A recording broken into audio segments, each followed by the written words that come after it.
Hello बच्चों। तो IIC के टर्म 1 एग्जामिनेशन के लिए जो रिवीजन के लिए काम करना है हम लोग को, उसकी पहली सीरीज है। और इस पहली सीरीज में हम लोग देखना है कि इलेक्ट्रोस्टैट्स के बारे में। तो जल्दी जल्दी शुरुआत करते हैं। और इलेक्ट्रोस्टैट्स में यहाँ पे जो टॉपिक हम लोग कवर करेंगे वो होगा कूलम्स लॉ और इलेक्ट्रिक फील्ड। तो पहला पॉइंट, चार्ज हमेशा क्वांटाइज्ड रहता है और कंजर्व रहता है किसी भी न्यूक्लियर केमिकल रिएक्शन में, जैसा कि स्क्रीन पर आपको दिखाई दे रहा है। क्वांटाइज्ड कंडीशन को हम लोग Q is equal to plus minus n से डिनोट करते हैं, जहां पर n की वैल्यू 1 2 3 होती है। ऑब्वियसली बात है, E की value 1.6 into 10 to power minus 19 coulomb है। अब बात करते हैं कूलम्स लॉ की। तो कूलम्स लॉ की जो लिमिटेशन है वो ये है कि ये पॉइंट चार्जेस एट रेस्ट पर बात कर रहा था, इसका मेन आइडिया। फोर्स की value 1 upon 4 pi epsilon not Q1 Q2 upon R पे, जैसा कि आप लोग जानते हैं कि 1 अपॉन 4 पाई एप्सिलॉन की value 9 into 10 to power 9 newton metre square upon coulomb square. और एप्सिलॉन नॉट की वैल्यू जो कि यहाँ पे स्क्रीन पर दिखाई दे रही बिल्कुल साफ साफ, वो है 8.85 इंटू 10 टू पावर माइनस 12। अब अगर हम नेचर ऑफ द फोर्सेस की बात करते हैं तो यहाँ पर पता चल रहा है कि Q1 Q2 दोनों अगर पॉजिटिव है, उनके बीच में सेपरेशन R है, तो फॉर्मूला आप वहां पर देख रहे हो कैसे यूज किया जा सकता है। यहाँ पे nature of the force repulsive होगी, क्योंकि दोनों चार्ज एक दूसरे को क्या करने की कोशिश करेंगे, ऑब्वियसली बात है रिपेल करने की कोशिश करेंगे। तो यहाँ पर ये है। अब अगर अट्रैक्टिव नेचर की बात करेंगे तो अट्रैक्टिव नेचर को स्टडी करने के लिए बस हमें कुछ ज्यादा नहीं देखना पड़ेगा। जैसे यहाँ पर देख रहे हैं, ये आपका Q1 है, ये आपका Q2 माइनस Q2 है, देख रहे हो आप यहाँ पर फोर्स का डायरेक्शन। तो ये फोर्सेस जो है अट्रैक्टिव है। अगर हम रेशो रेशियो निकालेंगे इन फोर्सेस का तो सेम निकल के आएगा, यानी 1:1 का निकल के आएगा। तो चलिए हम लोग आगे चलते हैं और आगे पॉइंट्स को हम लोग कवर करते हैं। वो है कि अगर डाइलेक्ट्रिक को इंट्रोड्यूस करा देते हैं दो चार्जेस के बीच में, दो चार्जेस को डाइलेक्ट्रिक, तो क्या होगा? तो ऑब्वियसली बात है, उनके बीच का जो फोर्सेस होगा, जो भी फोर्सेस का मैग्नीट्यूड है वो कम हो जाएगा।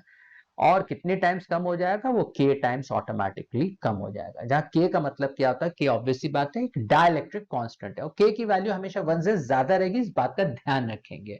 यानी k की वैल्यू 1 से बड़ी होगी और फोर्स की वैल्यू हमेशा कम हो जाएगी। चलिए अब बात करते हैं इलेक्ट्रिक फील्ड की। जैसे कि इस टॉपिक में हमें कवर करना है आईआईसी के एग्जामिनेशन के हिसाब से, तो इलेक्ट्रिक फील्ड का जो formula plus q upon r square, देखिए यहाँ पे आर दूरी पर पी पॉइंट पर इलेक्ट्रिक फील्ड है। अगर आपके पास पॉजिटिव चार्ज है तो ये इलेक्ट्रिक फील्ड बाहर की तरफ डायरेक्टेड है, जिसकी एरो शो कर रहा है।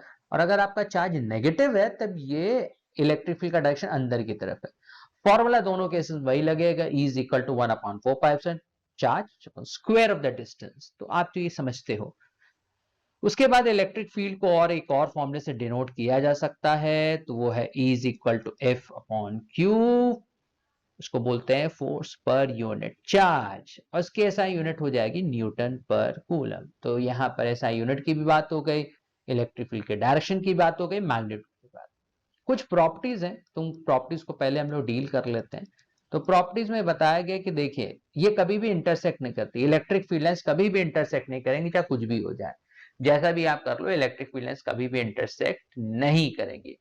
हमेशा कंडक्टर के अंदर इलेक्ट्रिक फील्ड लाइन जीरो होंगी, तो ये भी आपको पता चल रहा है। और एक और चीज पता चलेगी, they start from the positive charge and they end on to the negative charge. ऐसा होता है कि पॉजिटिव चार्ज से निकलते हैं और नेगेटिव चार्ज में टर्मिनेट करते हैं। अच्छा, अब ये तो कुछ स्पेसिफिक प्रॉपर्टीज हो गई, साथ में कुछ और बातें भी करेंगे। जैसे यहाँ पर देखे, अगर एक पॉजिटिव चार्ज है तो इलेक्ट्रिक फील्ड में अगर पॉजिटिव चार्ज रखोगे तो फोर्स का डायरेक्शन किधर होगा? In the direction of electric field.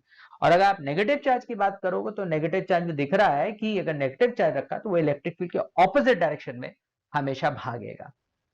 अब हम लोग बात करते हैं इलेक्ट्रिक डाइपोल की। तो इलेक्ट्रिक डाइपोल की अगर हम बात करें तो यहाँ पे electric dipole, yes, electric dipole क्या होता है? एक ऐसा सिस्टम होता है, अब एक ऐसा सिस्टम होता है जिसमें दो चार्जेस होते हैं, एक चार्ज पॉजिटिव होता है और एक चार्ज नेगेटिव होता है। ध्यान रखिएगा, दोनों का मैग्नीट्यूड सेम होता है। जैसे यहाँ पे फिगर में बना हुआ है माइनस क्यू और प्लस क्यू, इनके बीच का डिस्टेंस है। और डाइपोल मोमेंट भी एक और चीज है। डाइपोल मोमेंट क्या है? Product of the either charge on the distance between the.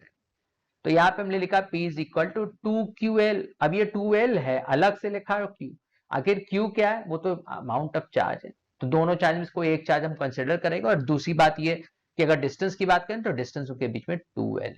ऐसा यूनिट की बात करेंगे तो वो कूलम मीटर होगा। तो ये हमारा पॉइंट कवर हुआ यहां पर। तो यहाँ पे हमारे पास एक इलेक्ट्रिक डायपोल है, आर दूरी की यहाँ पे बात करी जा रही है, आर आ रहा है तो हम लोग स्पेसिफाई कर लेते हैं कि आखिर आर है क्या। तो हल्का सा देखते हैं, हाँ तो ये है r is the distance, measure distance of the point from the centre. अब ये डायपोल है, ये डायपोल में एक नेगेटिव चार्ज एक पॉजिटिव चार्ज, तो नेट चार्ज हमेशा जीरो होता है, इस बात को ध्यान में रखेंगे। और यहाँ पर ये हो गया तुम्हारा एक्सियल पॉइंट। अब एक्सियल पॉइंट पर अगर आप ध्यान देखें तो एक्सियल पॉइंट पर इलेक्ट्रिक फील्ड आपकी बाहर की तरफ है, बाहर की तरफ। अब यहाँ पे जो मैग्नीट्यूड होगा वो E is equal to 1/4πε 2p/r³। अगर यहाँ पे देखें इक्वेटोरियल पॉइंट पर, तो इक्वेटोरियल पॉइंट पर आपको दिखाई दे रहा है कि इलेक्ट्रिक फील्ड किधर की तरफ है, वो इधर की तरफ है। तो इलेक्ट्रिक फील्ड अगर इक्वेटोरियल पे पॉइंट पे निकालेंगे तो 1/4πε p/r³। चलिए आगे देखते हैं। और आगे हमारे पास जो टॉपिक है वो है टॉर्क।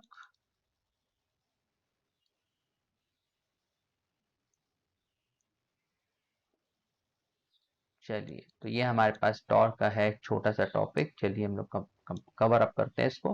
तो torque on electric dipole placed in external electric field. यहाँ पे आपके पास एक डायपोल बना हुआ है, प्लस क्यू का साइन है या माइनस क्यू का इलेक्ट्रिक फील्ड का डायरेक्शन है। टॉर्क का जो एक्सप्रेशन होगा, torque is equal to p sine theta होगा। और यहाँ पे थीटा क्या है, तो जैसा कि आप देख रहे हैं कि इलेक्ट्रिक फील्ड और डायपोल मोमेंट के बीच में जो एंगल है उसे हम लोग कहते हैं थीटा।